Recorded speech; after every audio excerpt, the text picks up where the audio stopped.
Well, 20 aid trucks have finally been able to cross the Rafah border into Gaza, but the United Nations says at least 100 are needed every day. Yeah, though it's an operation fraught with danger. An Israeli airstrike targeting a refugee camp market in central Gaza has resulted in fatalities and injuries. That's according to the Interior Ministry. Well, Israel has said it will intensify attacks on the north of the Gaza Strip now that most civilians, they say, have left. That's according to the military.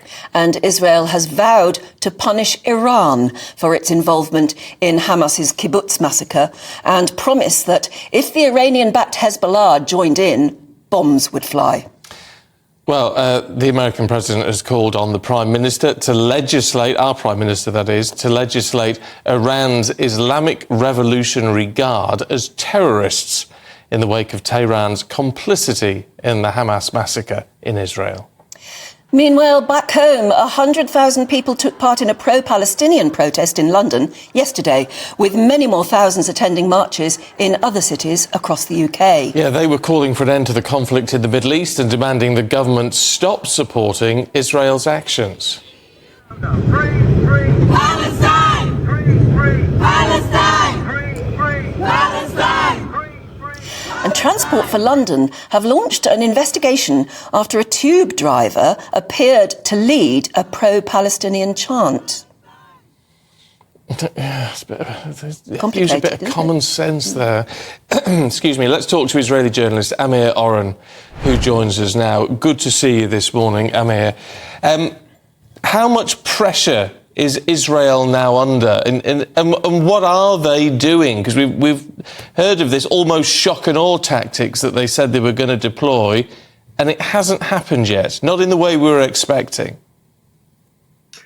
Good morning. Let me just add to your report that Israelis are also mourning Bobby Charlton. 2 or 3 generations of football fans have become fans of Manchester United and England since that fateful day at Munich, and have followed the career of Sir Bobby and are sure to miss him and already are mourning him. Now, regarding the Gaza question, Israel has delayed for 2 weeks now the ground incursion, without which it will not be able to reach the strongholds, probably underground, of Hamas leaders.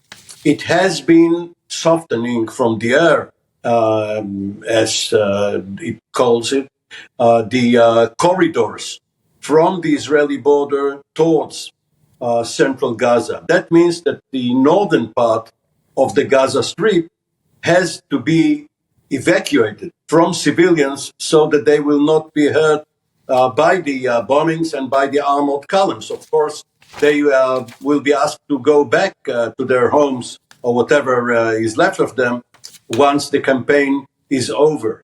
But the families of the hostages in Israel are putting enormous pressure on the government to, up to now at least, to suspend its ground plans and work first for the release of the hostages in some grand deal.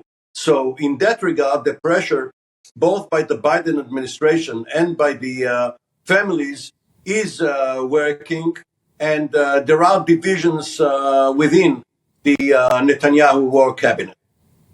How worried are you that this conflict could trigger now wider instability in the whole region? So there are people in important positions in Israel, including in the military and the government, who are saying that the lesson of October the 7th is that Israel cannot just brace itself for an attack by whomever and whenever they decide to do it, be it Hezbollah in Lebanon or the Iranian government, and that Israel should therefore preempt. Of course, it will bring upon it counter-blows. The Israeli rear will be hit by thousands of missiles, but according to their school of thought, it is better to strike first.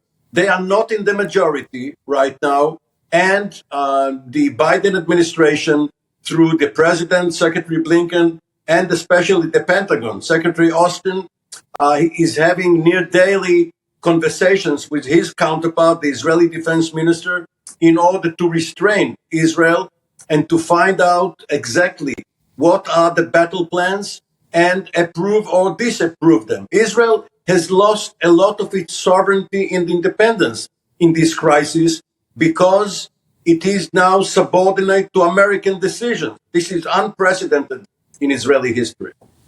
Okay, Amir Oren, good to see you this morning. Thanks very much indeed.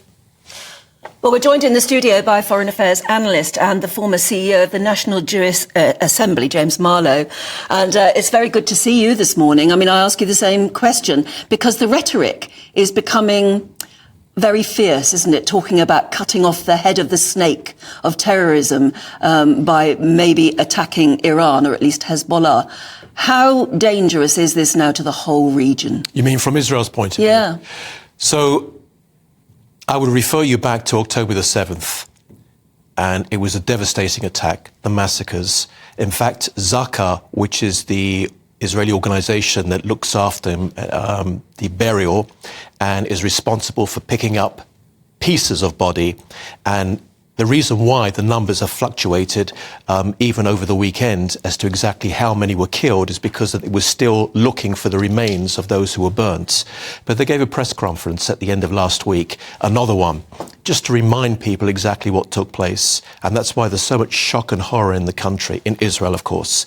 Children, they had their hands tied behind their back. I mean, some of I know the descriptions I heard. They took out they're too the eyes of them in front of their parents. They chopped off fingers. And the reports of babies being beheaded.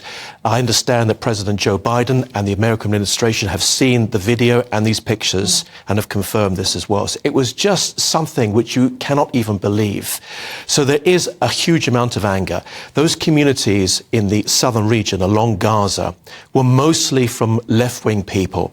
I don't want to get into politics so much in the Israeli politics because I've been covering it for 30 years and this is not the time for politics. But nevertheless, they were peaceniks, a lot of them. One of them was on the board of an organization called B'Tselem, which is very anti-Israel in terms of its rhetoric, always takes the side of those people from Hamas in terms of the reason why they're firing. Not now. She was also another person who was killed. And I heard some reports over the weekend because I spend a lot of time monitoring the Israeli news.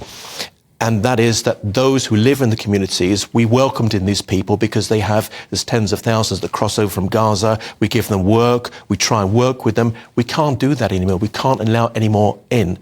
Now, to widen this out to the wider scope, of course, you've got now Yemen, who was involved in this because the Houthis, who are backed by Iran, were firing missiles what's believed to be into Israel, but the American warships picked them up and shot them down. That was last Thursday. And this morning, it's really flaring up on the northern border.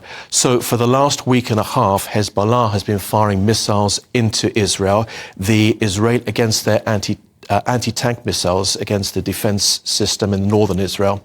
There is now so far 36 communities in the north of Israel that have been evacuated, including Kiryat Shmone, which has a population of 23,000. But Israel can't fight on so many fronts. Well, that's what Hezbollah say. Hezbollah said exactly those words on Friday, that Israel cannot take on two fronts. And Israel replied back to say, yes, it can. It did it in 48, it did it in 67, it did it in 73, and it will do it again in 2023 because it has no choice. But the problem with all of this, and it comes back to the argument, the reason there is so much anger about what is going on is not that people don't have huge sympathy with Israel in terms of what she faced, but the fact that it is seen as collective punishment in how the people on the Gaza Strip are now suffering. The Hamas-controlled health ministry say it's around 4,500 people who are dead inside of Gaza, correct? I think it's around those figures, yes. And they're obviously going to rise. What people don't take into account, and of course there are innocent civilians inside of Gaza, of course there are, and that's the reason why Israel said, make your way to the south. And of course, Hamas were blocking those roads for people to get down to the south. There is video which is picked up from children asking their parents, why aren't we leaving now? And they're being told, well, because Hamas has blocked the roads. But not, they're telling the children, but it was just the audio of some microphones were picking this up. But of course, it cannot come out. So of course, there are innocent civilians at the same time. But I have to tell you, the reason why the 20 trucks finally went into Gaza yesterday was not just because Israel was so adamant that they would not cross over. It was also from the Americans' point of view, because the Americans brought out, when they came out with Biden and the Secretary of State, Blinken, Antony Blinken, they also brought out their top hostages, top hostage negotiators. And just like you would take over a bank in New York City, for example, and it went wrong, so they're holding hostages. Right, you want some food? You want some water? Give us something back in return. We want, say, 20 hostages. We'll give you 2, and they negotiate. That's exactly what took place on the Rafah border. Now, there could be some more trucks going in today. With more negotiators. Exactly. And it's not just Israel, but it's the Western world and a lot of the Arab states as well, the Gulf states, very much. You won't see them say this publicly, of course, Saudi and UAE and Bahrain, but they are saying it privately on the telephones to their diplomats that this is, Hamas has to go. James, we've got to leave it there, but good to talk to you.